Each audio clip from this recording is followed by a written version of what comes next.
Good morning, everybody, and this is your Dow Jones Wall Street setup for today.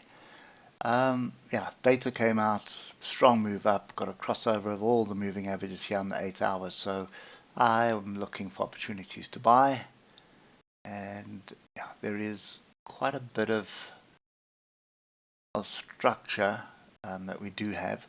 I just want to get this in as well because that's going to be resistance, and then one more, that picture there. Right, so I'm looking for opportunity to buy. Obviously I'm looking for opportunities lower down, not looking to buy in where we are. Look at that daily is fairly strong at the moment. Bounced off the 150 EMA, solid bounce, and then just a run. Hindsight's always a perfect science, but a lot of people got in there. I think the S&P offers like 8% return. This is on 5% return, buying the dip. If you look at the weekly, this is the one that is interesting me the most. Being sideways all year, coming back into the zone of resistance that we've had all year. So clearing this, building a base here, that is going to open up the floodgates, that's for sure. So let's just get down through the time frames here. 3 hour, nothing really different on the 3 hour. We are overbought, but remember, we can stay overbought in strong trends for extended periods of time, so don't read too much into that on the higher time frames. What you need to pay attention to is the levels. So right now 44.50 would be a fairly decent opportunity for a buy.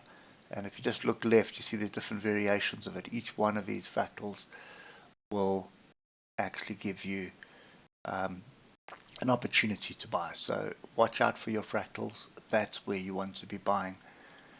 If you get down to the hour, nothing really. Data came out, ran. We did reject it, and then we just continued up. So we did try reject this 44.50. And you can see this is why my strategy is you would never be short there on the hour.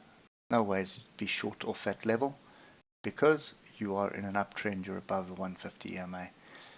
If that was underneath the 150 EMA, definitely that pin bar off structure would have been an opportunity. But you can see how people did buy in. Yeah, hopefully nobody on this channel.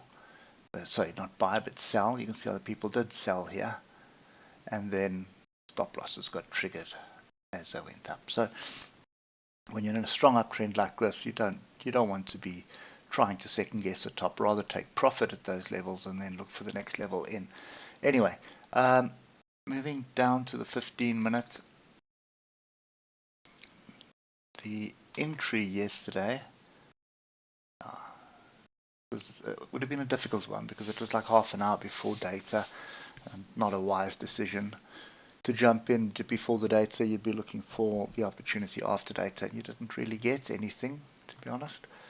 So yeah, nothing really changes here. The picture doesn't really change. I think this level, you can see it was rejected here on the hour, but it's not a decent rejection on the 15-minute. So I suspect 44.57, 44.50 would be a decent area to jump in short. And you're looking for 48.74. Above you is a diagonal at 4100 to 41, probably 4128. So 4100 to 41020. That's the target area that you're looking for. Lastly, this zone that we're in, you can see it's a triangle. So if you get a break of 46.50 and a retest with a decent pin bar, inside bar, engulfing bar, then you would get a decent opportunity for a long here.